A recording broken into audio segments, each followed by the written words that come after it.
इस देश का इतिहास, इस देश का धर्म न्याय के लिए लड़ने का धर्म है, संघर्ष करने का धर्म है। इस बात को याद रखिएगा।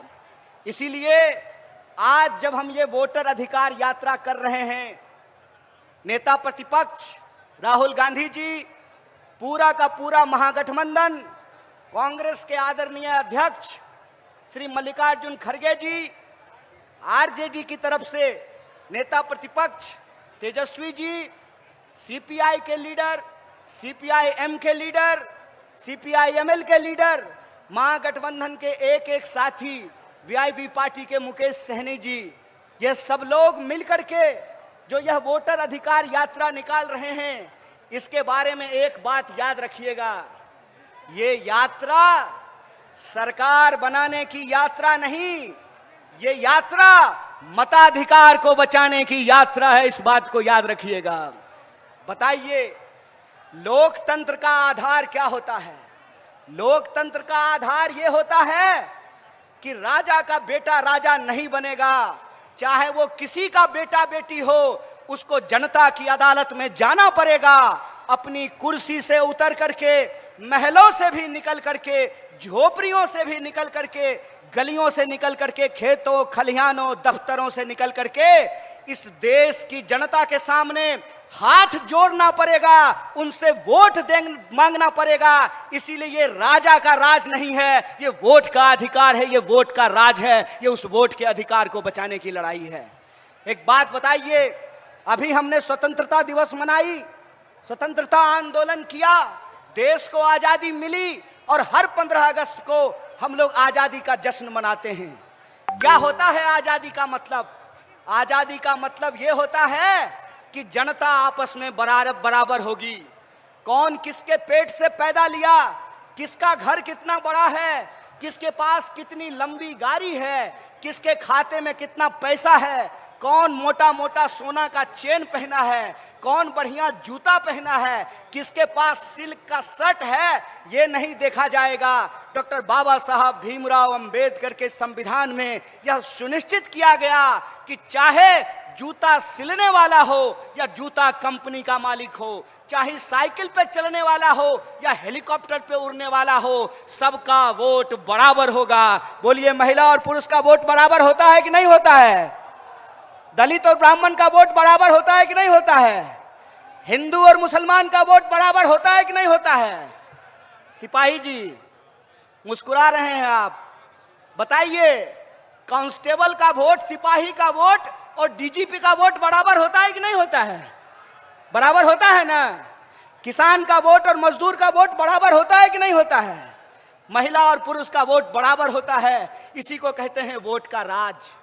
इस देश में जब से आजादी मिली है, जब से संविधान लागू हुआ है, महात्मा गांधी के रास्तों पर चल करके, इस देश की सत्य और अहिंसा के सिद्धांत पर चल करके एक ऐसा संविधान बनाया गया जिसकी प्रस्तावना में लिखा गया, हम भारत के लोग, हम भारत के लोग हैं, हमारी पहचान इस मिट्टी से है। हम किसी भी गर्भ से पैदा लिए हों, किसी भी कुल खानदान में पैदा लिए हों, किसी भी जाति और धर्म में पैदा लिए हों, हम सब भारतीय हैं और हमारा वोट बराबर है। यही आजादी का संकल्प है, यही संविधान का रास्ता है, यही संविधान की ताकत और मजबूती है।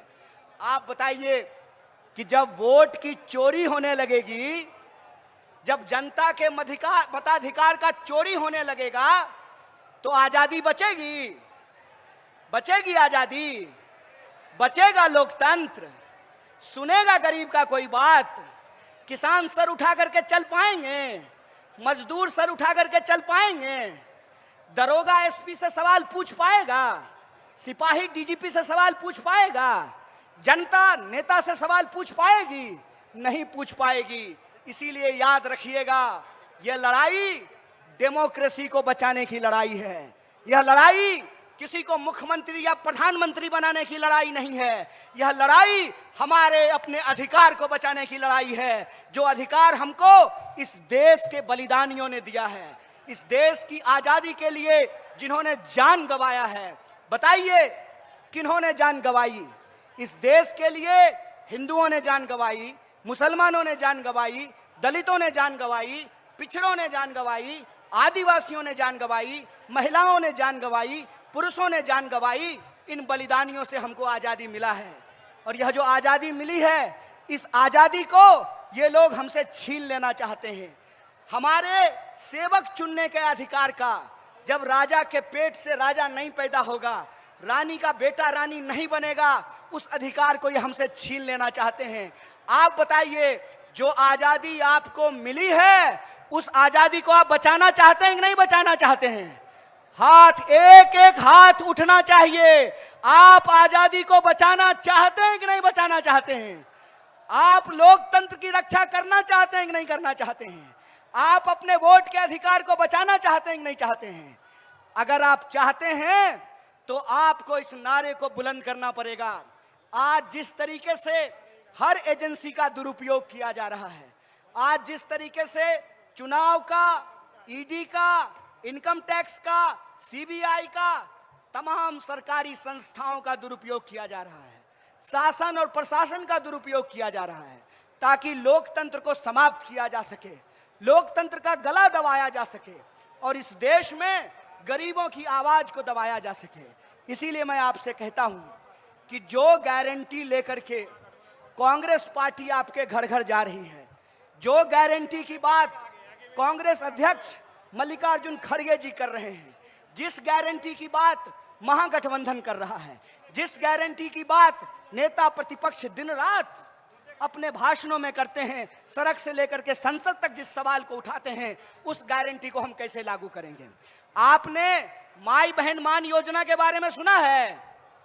सुना है कि नहीं सुना है? माई बहन मान योजना के तहत महागठबंधन ने यह फैसला लिया है कि हमारी सरकार बनेगी तो हम हर गरीब महिला के खाते में 2500 रुपया पहुंचाएंगे। और ये बात हम क्यों कह रहे हैं? यह बात हम इसलिए कह रहे हैं कि अगर इस देश के धन्ना सेठों का, अगर इस देश के पूंजीपतियों का 16 लाख करोड़ कर्जा माफ किया जा सकता है, तो आपको गरीब महिलाओं के खाते में 2500 रुपया पहुंचाना पड़ेगा। आपको बेरोजगारों को रोजगार देना पड़ेगा, आपको किसानों का कर्जा माफ करना पड़ेगा, आपको बिजली की माफी देनी पड़ेगी, आपको नौजवानों को नौकरी देना पड़ेगा। और जो नौकरी कर रहे हैं, क्या जी है ना सरकारी नौकरी, तो नेताजी को अगर पेंशन मिलेगा तो मास्टर और सिपाही को भी पेंशन देना पड़ेगा। यही संकल्प, यही गारंटी लेकर के हम आए हैं। इसीलिए बताइए कि यह गारंटी कब लागू होगी? यह गारंटी तब लागू होगी जब इस देश में वोट चोरी से नहीं, ईमानदारी से सरकार बनेगी। जब सूबे बिहार में वोट चोरी से नहीं, ईमानदारी से सरकार बनेगी। इसीलिए अपनी अधिकार को बचाने के लिए, वोट चोरी को रोकने के लिए और जनता के सवालों को, जनता के हित में, जो जनता के